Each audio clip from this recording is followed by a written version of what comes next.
Hey guys, welcome to the In the Woods podcast. This is a Woodland Church podcast, and today I am filling in for Pastor Pete, and I'm here with three wonderful people. So go ahead and introduce yourself. We'll start right over here. Introduce yourself and share a little bit about you. Start on my end. Yeah. My name is Jess Jackson. I was homeschooled. I don't know. That's a fun detail. I've been coming to Woodland for over 4 years. I've had a heart for missions since I think I was like 8 years old. The Lord started planting seeds. Very honored to be here today. Very excited. It's good to have you.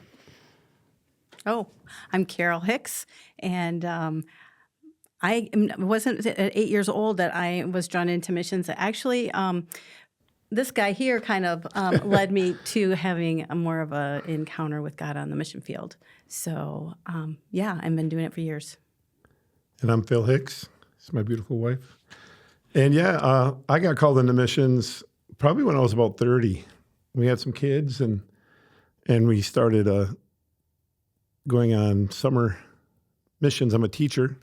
So we had summers off and we started traveling and leading high school and college age kids to the mission fields, really all over the world, but mostly in Central and South America. It's awesome. So that's going to be a little bit of kind of what we're talking about today with you guys, and obviously having a conversation here is the three of them actually went on a trip recently down to Guatemala to kind of explore a future missional partner. And Pastor Pete and Pastor Devin this weekend were talking about the lies as we've been going through this series, kind of talking about the lies that the enemy can tell us or that we can start to believe about ourselves that, well, hey, God can't use me because I don't have what it takes, or I can't do it, or I don't have the makeup, or I don't have the skills or giftings. And I was here in Battle Creek this weekend, and Pastor P was just even sharing some of his own experiences and stuff like that.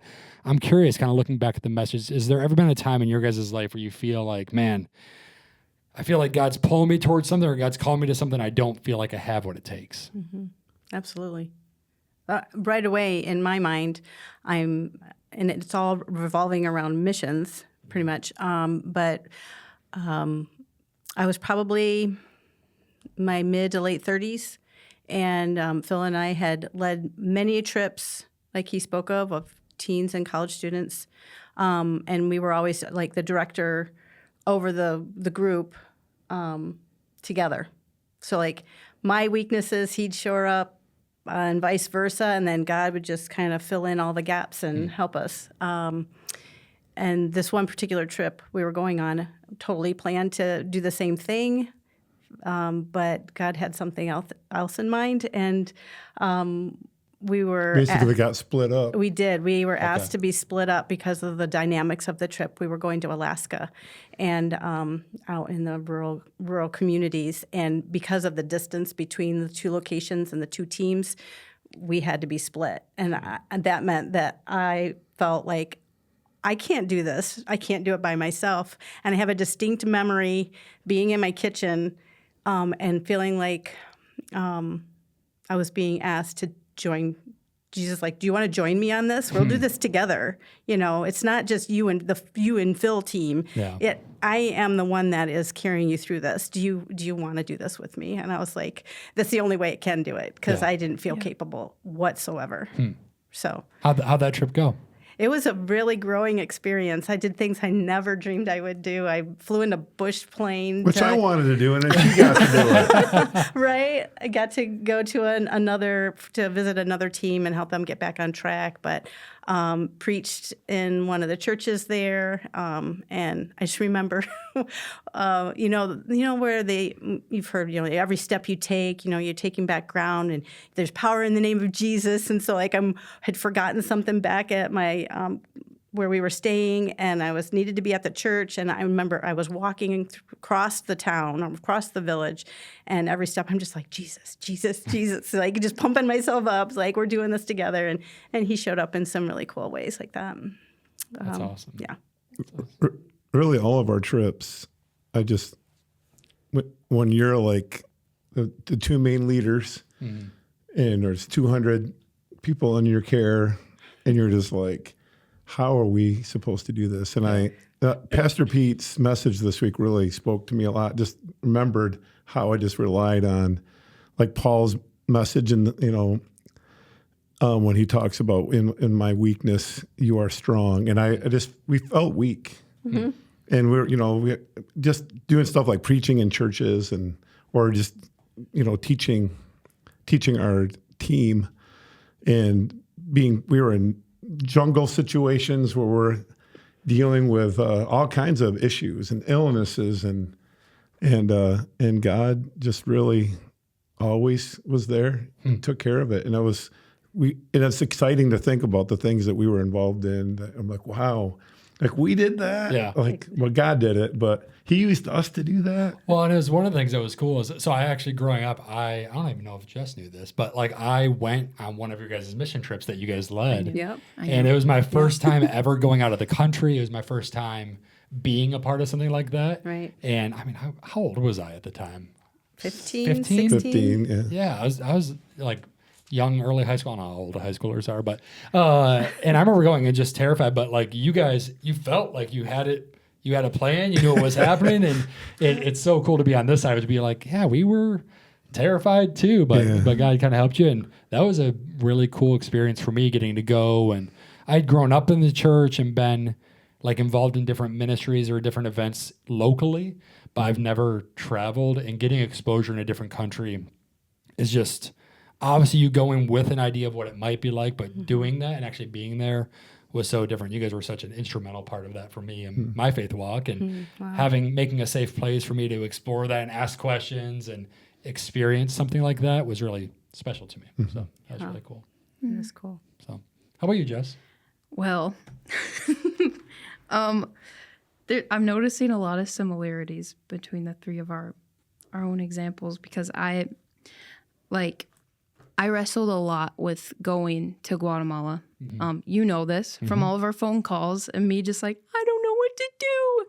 But a lot of it was that, for anyone who doesn't know like any of my life, the last missions trip I had went on, by all human understanding and all medical understanding, I should not have come home from. Yeah. But the Lord decided otherwise, and He decided that I should, and so I did. But that caused a lot of like fear and a lot of worry in me, which I didn't really like let the Lord like heal, or like I didn't let Him like touch any of those areas for a long time. Yeah. And over the past year and a half, like He's healed a lot of those areas. But I was terrified to leave the country again, because I was like, I don't want to get sick. I don't want to die. I don't want to leave. And it was like maybe a week and a half before the trip.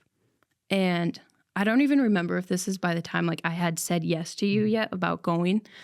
I was at my sister's house in her kitchen.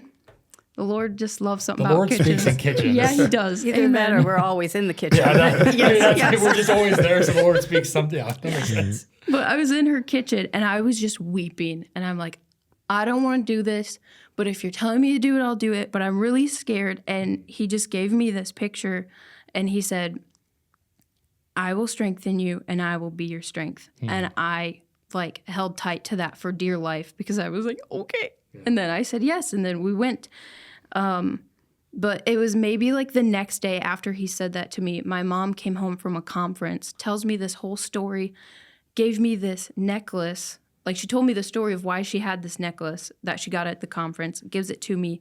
And on it says grace. And it came with a little card that had 2 Corinthians 12:9 on it, which Paul's talking about the thorn in his side. And he said, but He said to me, talking about Jesus, my grace is sufficient for you. My power is made perfect in weakness. Therefore, I will boast all the more gladly of my weakness, so that the power of Christ may rest upon me. And it just like, it was scary going on this trip. Yeah. But like I clung to that verse, and I clung to what He said to me in the kitchen of I will be your strength and I will strengthen you. And we went, and it was great.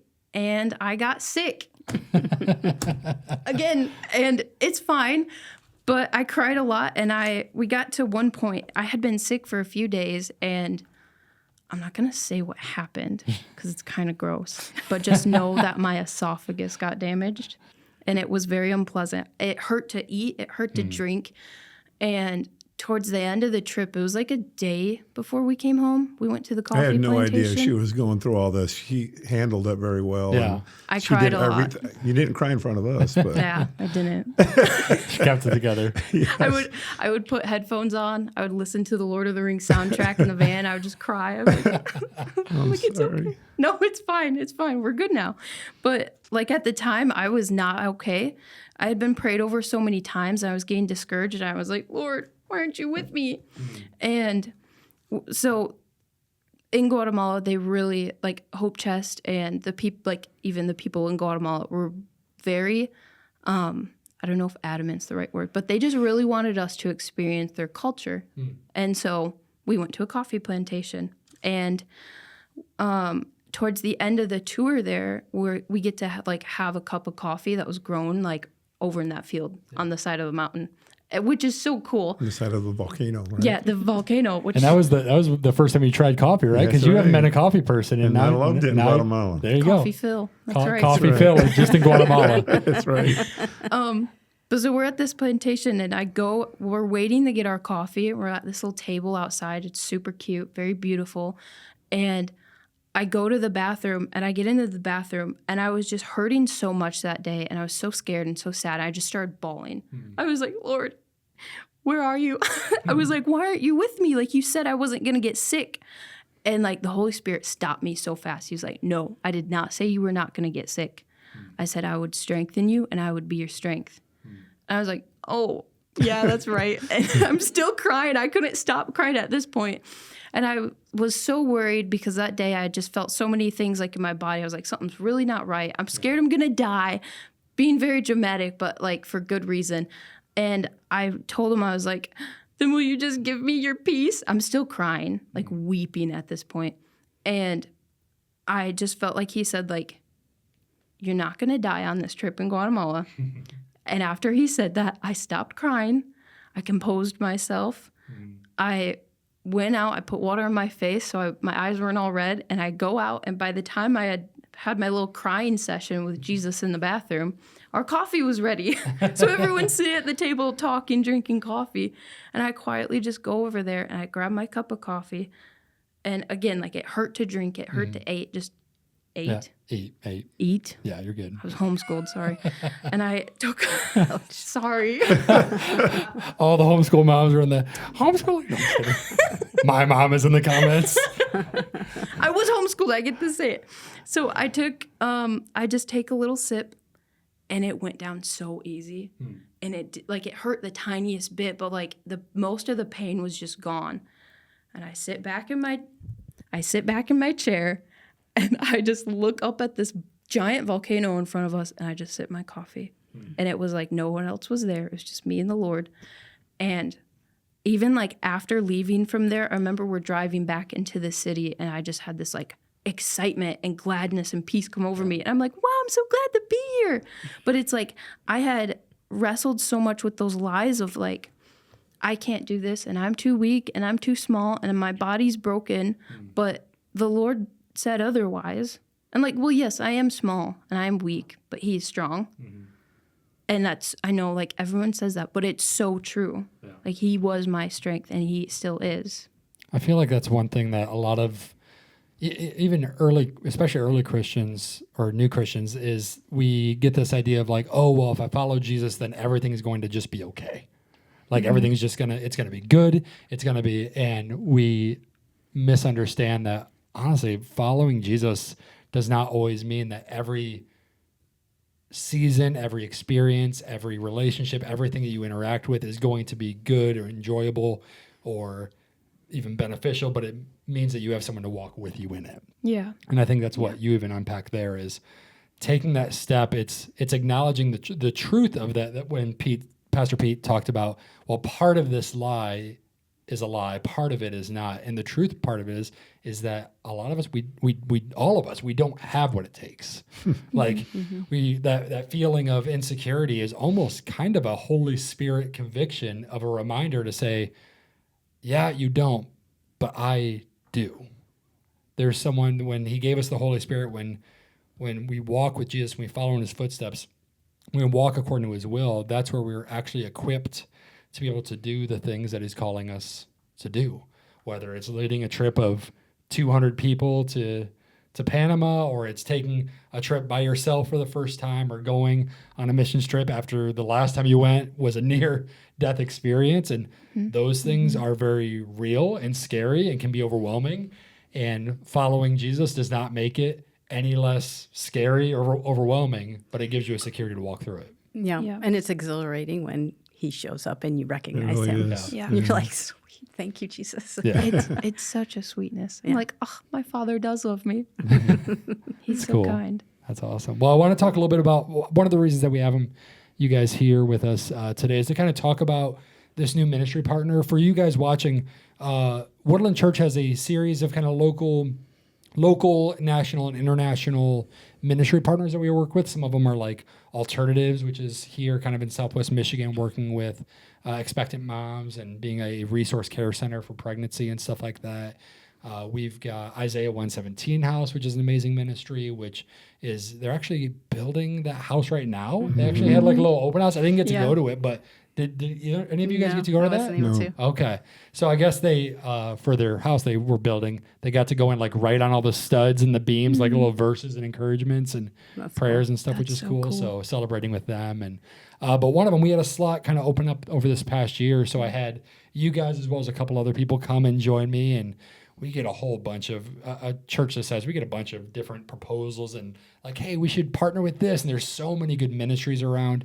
So we get a lot of proposals, and we sat down and looked at them and took some time to pray and process and talk and say, okay, well, hey, we're doing this, but not this. And what does this look like? And one of those that got proposed was Children's Hope Chest as a ministry missions organization. And they specialize in having these care points that we'll talk about a little bit around the world. And you guys are all a part of that. So we kind of just talked about it and kind of learned more, asked some questions, did some research, and decided to kind of take them to the next stage of saying, hey, let's look into this to see what partnering with Children's Hope Chests would look like. Like, what do they do? Where would Woodland come and play with that? What opportunities would even people like you guys or others to be involved with that look like? So the first step of that was going on what they called, was it a vision trip? Is that what they called it? A vision trip. So we kind of identified the region, which is Guatemala. And I said, who can I send to Guatemala? And I said, these three people right here would be my favorite people to send. So you guys all have experience in missions, all have a heart for it, obviously, that we've even talked about already. So sent you guys down there, and just tell me a little bit about that experience. What was this your guys' first time to Guatemala? Yeah, actually Okay. it was. Tell me about the experience. What was the vision retreat like for you guys? Beautiful. It was beautiful. Guatemala is so beautiful. It's like they call it the land of eternal spring because in most regions, some areas get a little colder or too hot, but most regions, like, it's just like the temperature, the weather, everything is like springtime weather. Oh, it's so nice. But it's just, it's beautiful. The people are beautiful. The food is delicious. But it was, I don't know, it was just really sweet. It was so cool that we got to go. And we, like, on the vision trip, we actually got paired up with 3 other people from a church in Texas. Okay. And it was like the Lord had to have picked all of us to be together on this trip because we all was a got lot of along fun, so yeah. good. Yeah. And it was just, I don't know, it felt ordained by the Lord, but it was just such a sweet time. Yeah, I don't know. It was beautiful. What was, when we were kind of discussing and you guys were doing some research, what was it about Hope Chest that kind of caught our attention or kind of even wanted us to explore this vision trip in the first place? One of the big things for me, and we got to experience this, because we went to 3 different care points in Guatemala. One that was like an established care point, one that they've started, but they need more funding. And then there was one that is just getting off the ground. And the idea behind that really caught my attention just from all my experience of missions is that the goal is to help the care points become self-sufficient. And that this is not going to be a thing where we're Working with them for 30 years. Right. Yeah. I think it's a 10-year goal, 10 to 15 years. And the whole idea, and they really made this a big deal. Like they don't just give anybody anything. It's just like a lot of times, like they had like competitions with the kids in their leadership training, and for like developing a business. Yeah. And then the prize is you get a loan. Oh, okay. Like they're not just going to give you everything. It was, and they did it in ways that would be very helpful. Yeah. But it's not just a church coming and just handing out money, but it's a partnership. I think that's one of the things that I really appreciated during the initial research is they're not interested in saying, "Hey, support us." Right. It's a relationship that they want to build over an extended period of time. Like I loved. I think it was Slack that they use, which is a software so that there's monthly connects and we can, hey, here's what you can be praying about for this care point, or here's what you can be praying about for Woodland, and here's what we've got going on in prayer requests we have for different ministries or opportunities or series or events we're doing. And they seem to model that really well. Like it's not I think the phrase they use is we want transformation, not transaction. It's much more of like, hey, what does it look like to work together to develop something versus just a handout, which is really attractive when we were looking at things. A really neat part that stood out to me was that they use community leaders, involving them in the care point or the location that is reaching out to the community, reaching out to the kids. So they'll bring in like the municipal leaders, and they'll bring in healthcare people in the schools, and so it's like they do a lot of groundwork with the people that are on staff in country to identify the strengths and weaknesses in that community, and what do we need to do to build economic growth and develop the environment in that community where the people that live there can feel like they're thriving and they're investing in themselves and investing in their community. And so they do a lot of groundwork though before they bring in anybody to partner with them. So they use a lot of the resources that they have there and the skills that they have there to grow from. So every care point, every community that Children's Hope Chest is in is unique for that community. Yeah, can you describe what is a care point for those that maybe are listening for the first time here? It's a community that was identified. I think the people in the community reach out to Children's Hope Chest, and in that community, the Community Hope Chest comes in, like she said, and gets connected with local hospital, churches and schools. But then they end up, the care point is they make a plan and they build a building, like a facility, that kids can come for tutoring.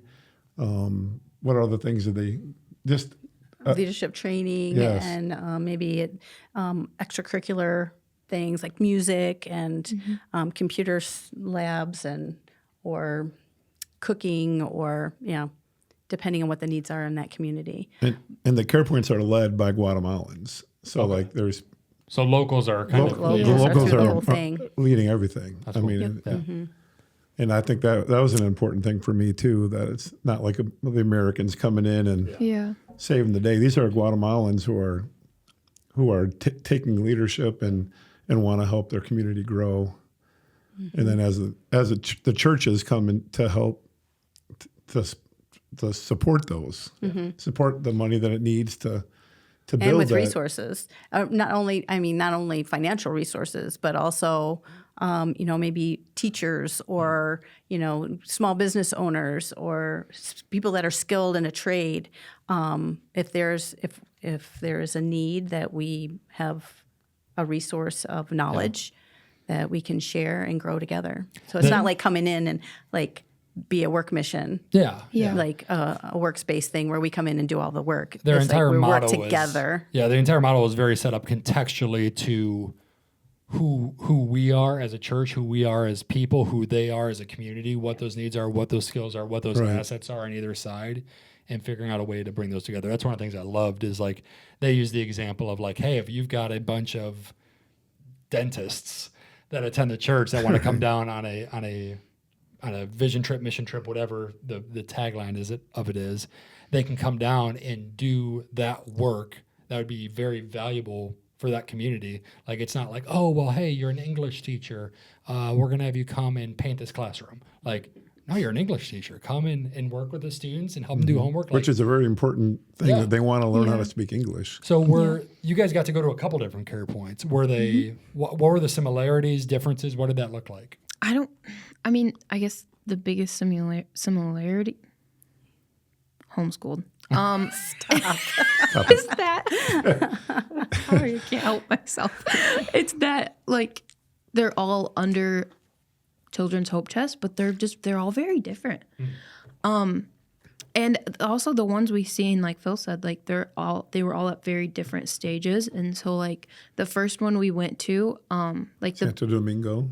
Santo Domingo, even the buildings are just different, and they're in different like regions and areas of Guatemala. So it's different. One's like in the country, one's more in the city. Yeah, yeah.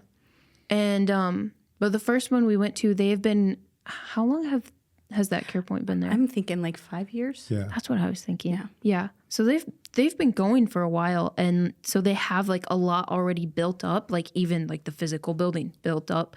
They have like a lot of kids there, but they need more support.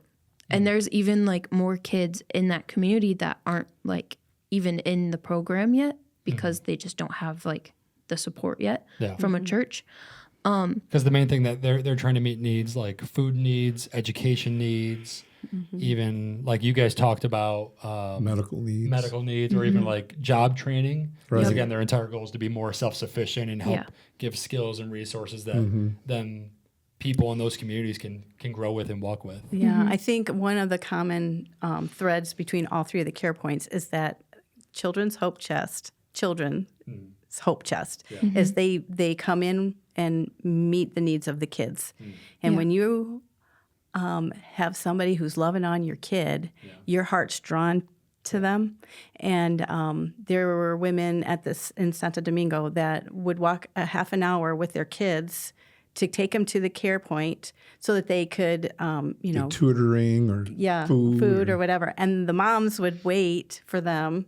So there's an opportunity there as this care point continues to grow to maybe start a Bible study or, encourage the ladies and teaching them about nutrition or, The big hygiene. thing with the older ladies was having a savings group. Yeah. And that was a really meaningful thing because they don't make a lot of money. So they make like $10 a day doing whatever Cleaning job, houses cleaning or- houses or different things. They were weavers and different things that they did.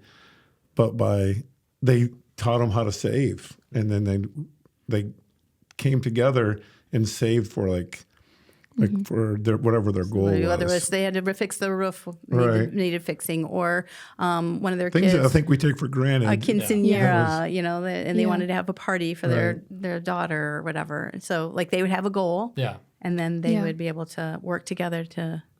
It seems funny that the concept of saving money needed to be taught. Yeah. But when you're living paycheck to paycheck, so to speak, it And can be Children's Hope difficult. Chest is meeting a lot of the felt needs so that they can have those opportunities to share the gospel, to build a relationship. It's not like, hey, we're going to have this care points here for this weekend and we're going to try to just hand out a bunch of meals or hand out a bunch of packets of clothing. Like, no, these are people in the community building relationships with the families and the mother and the children and even the fathers in that community, and then being able to share the gospel, like holding different Bible studies or teaching or unpacking a lot of that, which I think is really beautiful because there's a lot of really well-meaning ministries around the world that kind of come in and they do a drop and it's a kind of a splash in a pond and kind of see what ripples. But this is not splash in a pond. Like, no, we're going to dig some roots here. I liked the connection.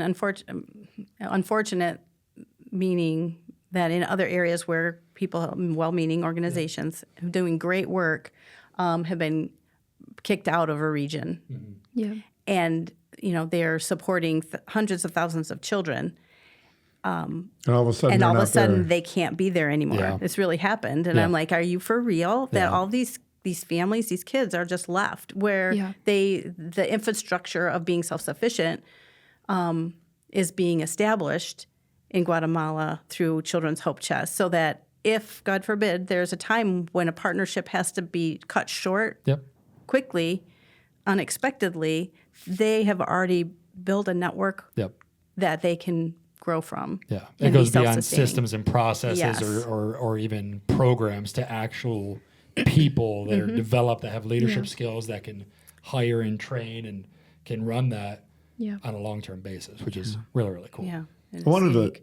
to share one of the things that happened between the two, like the difference between the first one we went to Santo Domingo, then we went to Ceiba Blanca, and at Ceiba Blanca they were more established and they were farther along in the process. And but at Santo Blanco, I'm saying I was the one that was scared You to say it mixed wrong, them. and I think he You got Santo it. mixed them. Domingo. Yeah. Santo Domingo, we asked these ladies, they like let us come to their house, and we just asked them questions and got to talk to them and stuff, and about the care point. But the question was asked, like, what dreams do they had? Like, what did they hope for? And they really had a hard time answering that. And, Or even what your dream job was. right. Yeah. You're like, Because culturally, that just wasn't normal there for those women that No. have their own dreams or have their own, But Yeah. their biggest dream was that their children would do better than they were doing. Yeah. And then we went to Ceiba Blanca. Those women, they were the ones in the savings group. They had dreams, and like they were living that. Like because they've been going with this program. Yeah. for a while. Yeah. and that was like something that really meant a lot to me, just because when you're dealing with poverty, you're just trying to survive. right. Yeah. And at Ceiba Blanca, I felt like they were being pulled out of poverty. You almost got to see where that Santo Domingo care point can be Right. Yeah. with some investment, with a partnership with a church like Woodland and the Right. people coming alongside them to work with them where it could be. Yeah. Yeah. That's really special. Yeah. What obviously people are watching this, and this is the first time they're hearing about Children's Hope Chest. You guys have obviously traveled, we've had meetings, we've talked about it, we've done lots of research.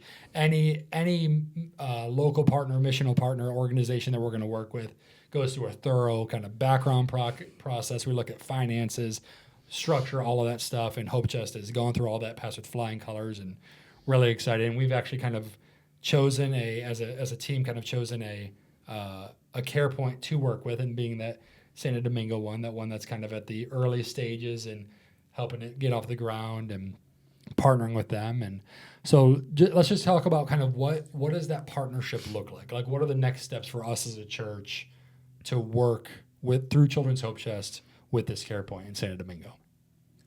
Well, it starts with the children, and that's one of they have like a number, and they don't. They are careful not to call it a sponsorship, Yeah.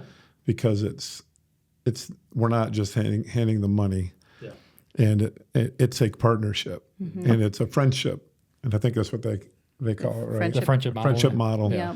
Yeah. And they would, to be able to even be established as a care point, I think is it 100 and 150, I think, wasn't it? Was it- That's when they're fully operating, but they have to hit 75% Yeah. of that for them to start programming. Santo Domingo has already gone through all that process. There was a church that supported them supported them. They were their partner, Yeah. right? And because of Something happened to reasons, the something church. happened with the church, and they had to step back from that. And that's why everything's gone screeching short, and they're only like supporting 50 kids right now because that's all that they can do. Yeah. But there are kids that were being supported Yeah. that are no longer being supported. And so if, when we are able to do what you're talking about, get them fully like breathing again, Yeah. and functioning at full capacity. Yeah, because there's hundreds of kids in this community that Yeah. we could Yes. work with and partner with, providing education and food and medical stuff. And spiritual. Yeah, and Yes. yeah. So there's a lot of opportunity there. So they would ask though of our other people in your church who would like to partner. to partner with a Yeah. kid. And so everybody who would like to, the way they do it in Hope Chest is they will take the pictures of people who want to be partners, and they let the kids choose who their Yeah. partner is going to be. It was really cool when the third community that we went to, we were doing some home visits, and we were leaving the area, and it's very, very impoverished area.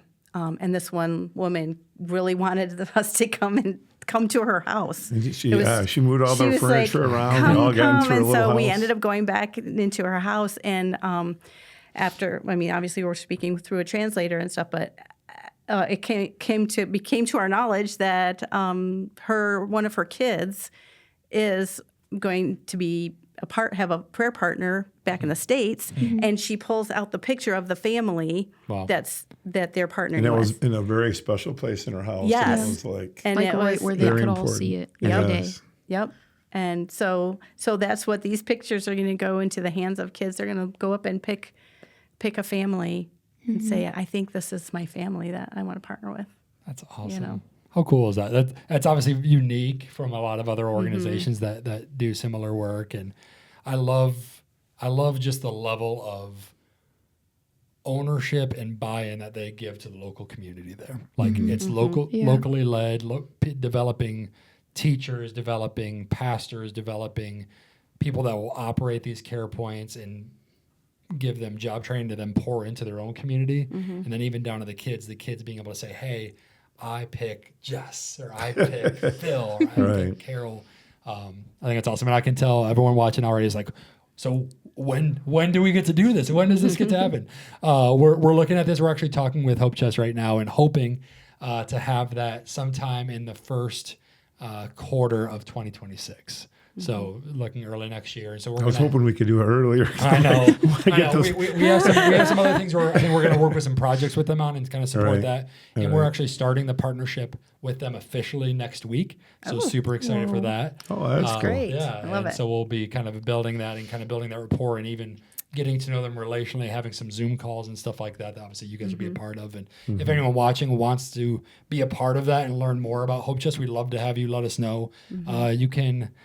I don't know if missions@woodlandchurch.com is a real email address, but I'm going to say it like it is. And if I'm wrong, Sarah will put something else at the bottom of the screen of what it really is. But you can email that and let us know. We'd love to get you plugged in with that. So, I have another thing that they Yeah. are.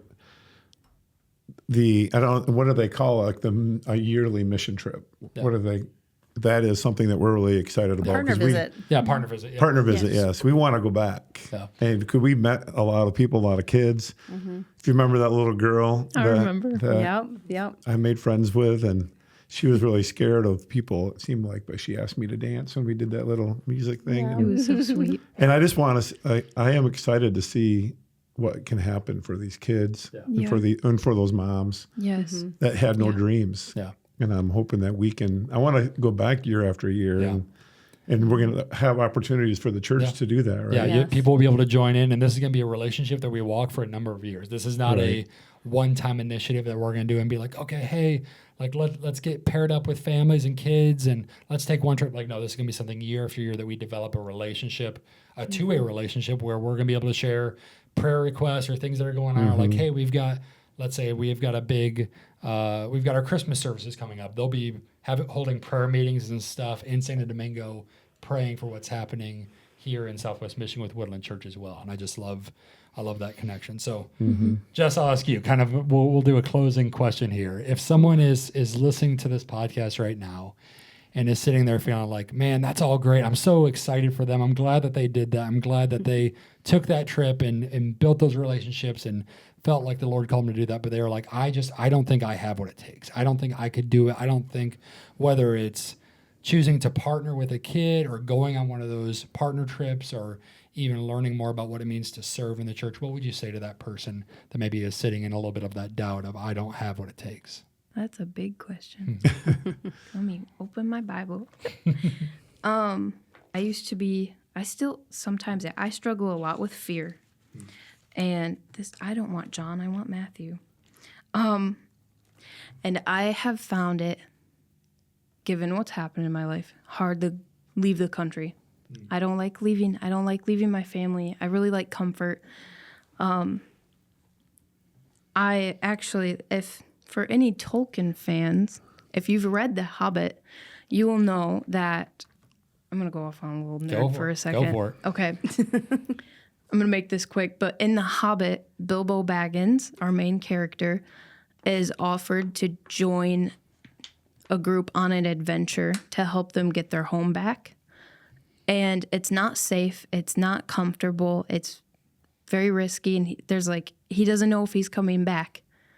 But if you read the books, which you should, he says in the books that something very Tookish, which is his mother's side of the family, which is more adventurous, more daring, more brave, more courageous to do things that are seen as uncomfortable or things that are just bothersome. He says like something Tookish like fills up inside of him and fires up, and he like just is overcome with this desire to go and see the mountains, to go and leave his home, his very comfortable home, which he talks a lot through the book about how much he misses his home, but that Tookish fire comes back. And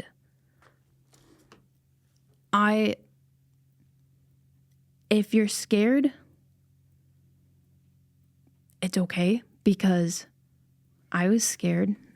And just as Jesus was with me in that bathroom and in my sister's kitchen while I was crying, he would be with you, because he loves all of his children. And it's not that, he loves Jess. Jess is, whatever. He loves her, of course, but he wouldn't love me. He loves you. He loves you enough to come down from his throne on his Father's side in heaven to die on a cross. And before he returned to his Father after he rose from the dead, he said to his disciples, where's the verse? Found it. Matthew 28:19. He said, "Go therefore and make disciples of all nations, baptizing them in the name of the Father and the Son and the Holy Spirit, teaching them to observe all that I have commanded you." And don't miss this. This is so important, because when God says something, it's true. Jesus said, "And behold, I am with you always to the end of the age." And when Jesus says something, it is truth that comes over every lie and cannot be taken down. And so if you're sitting there in fear, or you're sitting there worried, or you think, I can't do that, I'm just me, I'm not big, I'm not grand, I couldn't do that, I could never have the finances, I could never have the bravery, my health isn't good, whatever it is, his word stands above that. So take him at his word and step out in faith. That's all. I want to answer that question. Go for it. I want to emphasize, and this is a very safe trip. Yeah. Yeah. And And even if it's not true, even if it's just stepping up to serve or get involved in a small group or whatever it is, yeah. But when we went to Guatemala, they took good care of us. And but we in some ways raised our kids in foreign countries, especially in the summer. And to experience, and when we went to the third place, Poakil, which was the poorest place that we went, it's life-changing to see what real poverty is. And I think that people need to experience it. And I know that it's changed us and it's changed our children because of those experiences, to really appreciate what we have, but also to be used by God in a way that you just never realized could happen. And I think going to Guatemala and going on a lot of the different mission trips we've went on, just the experiences that we've had, I wouldn't change them. I wouldn't change it for the world. I mean, I would want to do it over again, and even in the hard times. But I think it's worth it to just to have that experience. Yeah. Yeah. And if I'm a piggyback on all that,